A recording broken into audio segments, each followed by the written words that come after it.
Okay. இப்ப நீங்க வேற சில தலைவர்களையோ நீங்க குறிப்பிடும் பொழுது நெறைய போராட்டங்கள், வரலாறுகள், மாற்று தலைவர்கள் செஞ்சிருக்கிறாங்கன்னு சொல்றீங்க.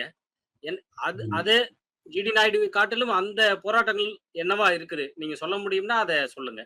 அதுல என்னன்னு கேட்டீங்கன்னா, குறிப்பா வந்து கோவை மாவட்டத்துல வந்து பஞ்சு தொழில், பாஞ்சாலை தொழில்னு சொல்லுவாங்க. பஞ்சு மில் அதிகமா இருந்த பகுதி வந்து அந்த கோவை மாவட்டம். அங்க வந்து பஞ்சு தொழில் மிக அளவுல இருந்த மில்லுகள் அதிகமா இருக்கிற ஒரு பகுதி. அந்த பகுதியில அ சின்னியம்பாளையம், அதாவது சின்னியம்பாளையம்ங்கிற பகுதியில ரங்கவிலாஸ்ன்னு சொல்லுவாங்க. ரங்கவிலாஸ்ன்ற ஒரு மில்லுல மிகப்பெரிய அளவுல வந்து அங்க வந்து தொழிலாளர் ஒரு நாளைக்கு வந்து தொழிலாளர்கள் வந்து 15 மணி நேரம் அங்க வந்து வேலை செஞ்சிருக்கிறாங்க.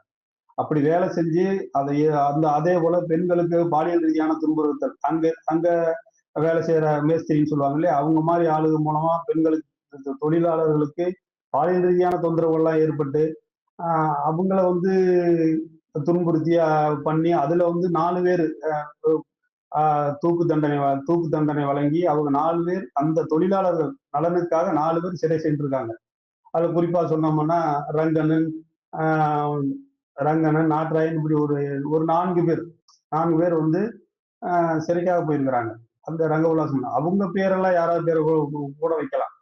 அந்த குறிப்பா 4 பேர் என்னன்னு சொன்னீங்கன்னா சின்னன்னு சொல்லுவாங்க, ரங்கன்னு சொல்லுவாங்க, வெங்கடாச்சலம் சொல்றாங்க. இப்படி ஒரு 4 பேர் தொழிலாளர்களுக்காக போராடி சிறை சென்று தூக்கு கையில முத்தமிட்டிருக்காங்க. அந்த தொழிலாளர் நினைவாக கூட அந்த பேரை வச்சிருக்கலாம். அது குறித்து கூட இந்த கம்யூனிஸ்டுகள் பேசியிருக்கலாம். அது குறித்து கூட அவங்க பேசவே இல்லை. அவங்க இது குறித்து இப்ப வந்து பேச வேண்டியதில்லை. அவங்கள பொறுத்த அளவுக்கு தமிழ்நாட்டுல பிற சமூகம், தமிழ் சாதிகள், தமிழ் பெயர்களை அழிக்கணும்ன்ற எண்ணத்தை தவிர வேற அவர்களுக்கு நாய்க்கரு, ரெட்டியாரு இந்த மாதிரி பேர் வைக்கிறதுல அவர்களுக்கு எந்த முரண்பாடும் இல்லை.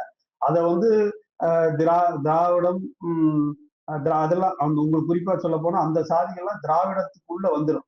இப்ப நாய்க்கரு, ரெட்டியாருங்கெல்லாம் திராவிடத்துக்குள்ள வந்துடும். ஏன்னா இந்த நான் சாதியை ஒழிக்கிறோம்னு சொல்ல திராவிடர் கழகமே ஊர் முழுக்க சோறொட்டி ஜிடி நாயுடுன்ற சோறொட்டி ஒட்டி அதை பெருமைப்படுகிற அளவுக்கு அவர்கள் வந்து இத இந்த நாய் ஜிடி நாயுடு என்ற பேரை விரும்பி விரும்பி வச்சிருக்கிறாங்கன்னு தான் சொல்ல முடியும்.